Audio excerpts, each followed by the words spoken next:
The coffin lowered into the earth. My hands shook, but not from grief. Something was wrong. Too few tears, too much silence.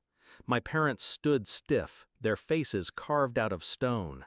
Then my phone buzzed. A text, unknown number. "I'm alive. That's not me in the casket." My blood froze. I typed back, fingers numb, "Who are you?" The reply came instantly. "Can't say. They're watching. Don't trust our parents." At that moment, everything I thought I knew collapsed. My sister, Claire, my mirror, my other half. We'd whispered secrets under blankets, planned escapes from our suffocating household. She was the daring one. I was the quiet observer. She lit the matches. I studied where the flames would spread. But last month, she vanished. Parents said she got mixed up with the wrong people. A week later, a body appeared. They said it was hers. Closed casket, too damaged to view. I didn't argue. I swallowed the grief whole. But now her ghost was texting me. I started watching, not openly, quietly, studying my parents.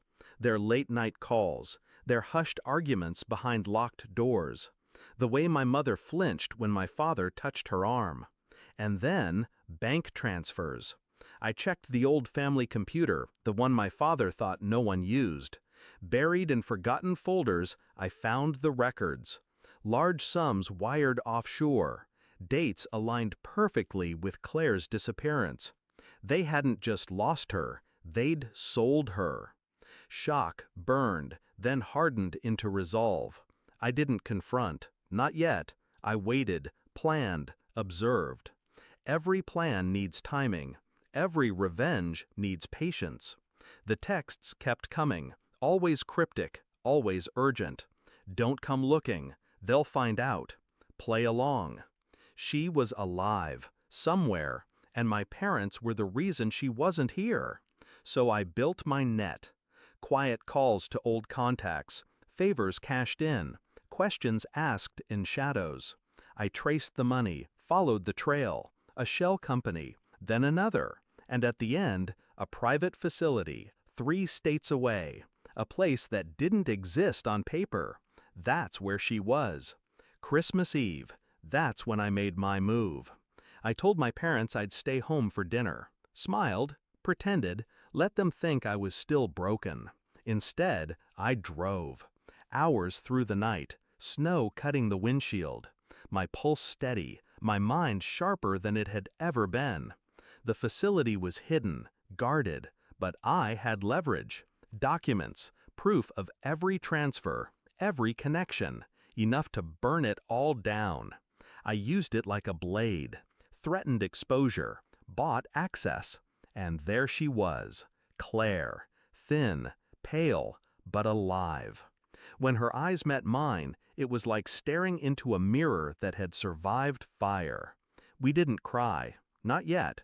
There would be time for that later. Instead, we plotted. I told her everything, the funeral, the texts, the money, the betrayal. She listened, jaw clenched, eyes colder than I'd ever seen. She wasn't broken, she was waiting, just like me. Together, we returned. New Year's Eve. Our parents' house was glowing with lights. Guests filled the rooms, laughter spilling out like the life they'd built on lies. Claire stayed hidden. It wasn't time for her entrance yet. I walked in alone, papers tucked in my coat. Proof, bank records, contracts, enough to ruin them forever. At midnight, while champagne glasses rose, I tapped my glass. The room quieted. "I have an announcement," I said, calm, controlled. My father's eyes narrowed. My mother's hand tightened around her glass. Then the front door opened, and Claire stepped inside. The room froze. Glasses slipped from hands. Gasps choked the air. My parents' faces, white as the dead.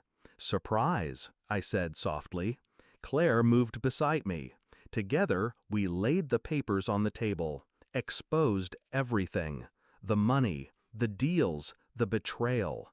"You buried a stranger," I told them, "and you sold your own daughter." My father stammered, my mother wept. Their guests recoiled, whispers spreading like wildfire. There was no escape. That night, the police came. The empire my parents built crumbled. Their friends turned away. Their names, once spoken with respect, became curses. And as they were led away, my father looked at me, eyes burning. "You planned this." I didn't deny it. I just smiled.